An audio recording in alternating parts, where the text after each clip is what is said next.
Hello everyone. Basically आज हम कुछ निफ्टी में कुछ इंटरेस्टिंग चीज डिस्कस करने के लिए ये वीडियोस में डाल रहा हूँ।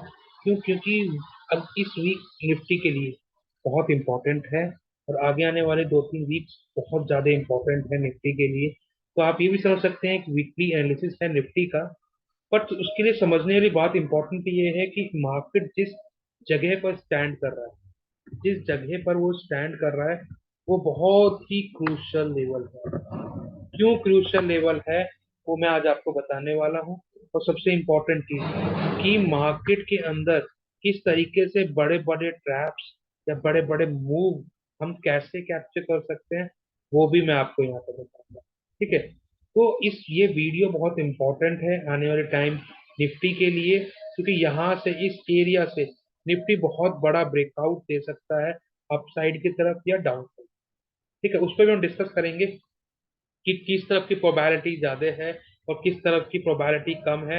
और सबसे इंपॉर्टेंट चीज कि बहुत सारा इंपॉर्टेंट एरिया कैसे मैप किया जाता है, किस तरीके से देखा जाता है, वो भी हम यहाँ पर डिस्कस करेंगे। ठीक है।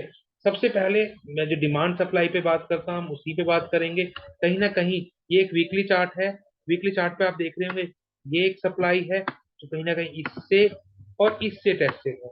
ठीक है, ये एक सप्लाई है जो कहीं ना कहीं इससे टेस्टेड है।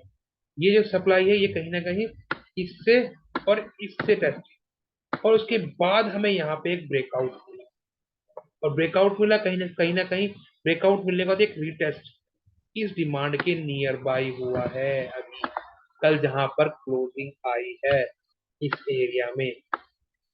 वो लोग वैलिडेट करें जिन्होंने बेसिकली हमारे डिमांड सप्लाई कोर्स को सीखा हुआ है, देखा हुआ है, पढ़ा हुआ है। क्यों? क्योंकि उनको आइडिया पिक्चर देखते ही साफ नजर में आ गया होगा कि बेसिकली मार्केट किस तरीके से मूवमेंट दे रहा है। चलो इसको इसको थोड़ा सा और सिंपल करते हैं कि उन लोगों के लिए भी जो बेसिकली डिमांड सप्लाई पे वर्क नहीं करते हैं, कहीं ना कहीं सपोर्ट रेजिस्टेंस या ट्रेंड लाइन पे वर्क करते हैं, उनके लिए भी हमारे पास कुछ ना कुछ है। जैसे कि यहाँ पर एक इंपॉर्टेंट ट्रेंड लाइन हम यहाँ पर ड्रॉ करते हैं। ठीक है, ट्रेंड लाइन ड्रॉ करते हैं, उससे भी आपको पिक्चर क्लियर हो जाएगी। वो ट्रेंड लाइन क्या है वो भी हम डिस्कस करेंगे। ठीक है, वो ट्रेंड लाइन है ये।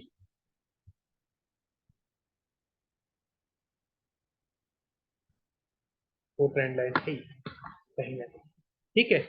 अब देखो जो जो सपोर्ट रेजिस्टेंस पे काम करता है कि ये भी एक सपोर्ट था, ये भी एक सपोर्ट था, ये भी एक सपोर्ट था, ये भी एक सपोर्ट था, ये भी एक क्या नाम है, तो रेजिस्टेंस थे। और ये रेजिस्टेंस टूट गए, अब ये बेसिकली सपोर्ट बन गए, अब ऊपर रेजिस्टेंस बन गया। ठीक है। तो देखो उन सबके लिए भी मैं आपको बताना चाहता हूँ कि कहीं ना कहीं ये भी बहुत इंपॉर्टेंट है कि जिन बड़े बड़े इन्वेस्टर्स ने इन सब के ब्रेकआउट के बाद यहाँ पर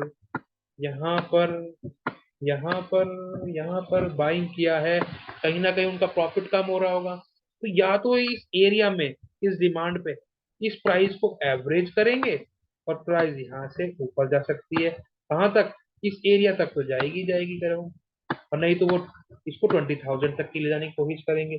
और अगर ये डिमांड ब्रीच हो जाती है तो प्राइस यहाँ से नीचे ही है, पहले तो इस एरिया तक आएगा।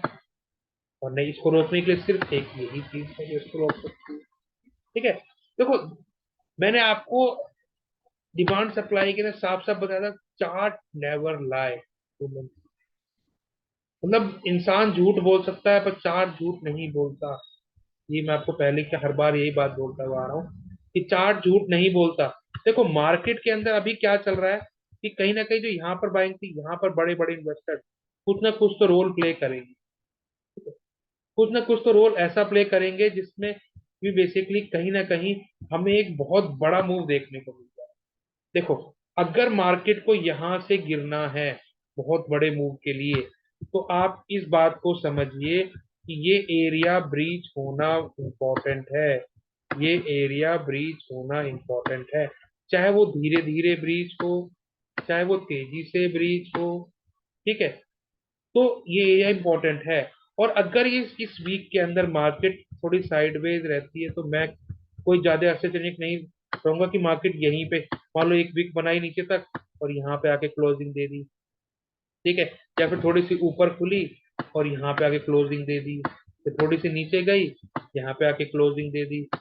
तो अगर इस तरीके से एक दो हफ्ते रहा तो मैं कुछ ज्यादा, मैं ये देख रहा हूँ कि अगर ये ब्रेकआउट हो जाए नीचे की तरफ और हमें यहाँ पर क्लोजिंग मिल जाए, यहाँ से यहाँ तक का एक बड़ा मूव और यहाँ से यहाँ तक का एक बड़ा मूव, ये 101% देखने को मिलेगा। ठीक है, और अगर यहाँ से एक अपसाइड की तरफ ब्रेक हो जाती है तो यहाँ से तो बहुत बड़ा मूव हम देख रहे हैं। ठीक है, वो सब सब चीजें प्लान करेंगे। अब ये नहीं है कि आप कल ही जाकर उठो और भैया निर्मल सर ने कहा है कि ये तो यहाँ से तो ऊपर जाएगी या नीचे जाएगी, कॉल और पुट लेके बैठ जाओ। नहीं, सबसे पहले देखो, मैंने आपको लास्ट टाइम भी क्लास में बताया था, ये एक एरिया है, ये एक इंपॉर्टेंट एरिया है। अगर ये एरिया ब्रीच होता है ना तो यहाँ से कम से कम 400 पॉइंट का मूव आएगा, मैंने आपको पहले ही बताया था। और यहाँ तक का मूव तो मैं आपको लेके ही चल रहा था, अगर आपने क्लासेस में देखा होगा, पॉइंट टू पॉइंट मूव मिले हैं हमें।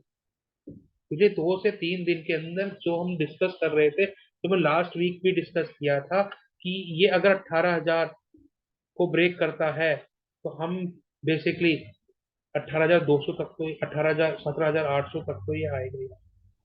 मतलब इतना बड़ा मूव जो हमने ये कैप्चर किया है, हमने इसका डिस्कशन कब किया था कि ये एरिया अगर बीच होता है तो हम इसमें 18,200 को, यानी कि 400 500 पॉइंट हम यहाँ पर कमा के ले गए थे पिछले हफ्ते, इसी वीक में। ठीक है, तो नेक्स्ट वीक मेरा टारगेट क्या रहेगा वो भी मैं आपको बता देता हूँ। देखो, टारगेट इंपॉर्टेंट इसलिए है कि अगर ये चीज ब्रेक हो जाए तो एक बहुत बड़ा मूव हमें दे सकती है, और जब बड़ा मूव देगी ना तो ये समझ लेना कि वो बड़ा मूव कहीं ना कहीं बहुत इम्पैक्ट भी डालेगा। और जब इम्पैक्ट डालेगा तो एक बड़ा मूव जो इम्पैक्ट डालता है वो कहीं ना कहीं एक बड़े पॉइंट्स की तरफ हमें लेके जाता है और हमें अच्छे अच्छे पॉइंट्स को दिलाता है। तो आप ये देखिए, अगर ये जोन ब्रेक होता है तो मैं ये मानता हूं कि यहाँ से कम से कम 300 पॉइंट आराम से मिल सकते हैं डाउन साइड की तरफ, और अप साइड की तरफ 500 पॉइंट मिलते हैं।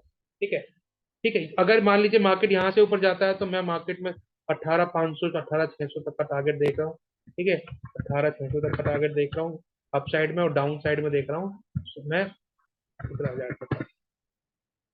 ठीक है, और यहाँ पे मान लो 18,000 ही मान लीजिए, ज्यादा बड़ा फिगर हम लेके नहीं चलते, जो टारगेट अचीव हो इजिली वो टारगेट लेके चलना भी तो इम्पोर्टेंट है ना। यहाँ से अभी 18,000 का टारगेट। ठीक है, चलो, तो ये बेसिकली इंपॉर्टेंट वीडियो थी निफ्टी के लिए, कि बेसिकली आपको ये समझना कि ये आगे आने टाइम में क्या इंपॉर्टेंट रोल प्ले करेगी, और यहाँ पर यहाँ से मार्केट दोनों तरफ एक बहुत अच्छा मूव दे सकती है। तो अपने जो लॉट है ना, उनको क्वांटिटी को छोटा करिए और बड़े बड़े मूव कैप्चर करिए, स्टॉप लॉस को उस तरीके से रखिए। Thank you, thank you so much.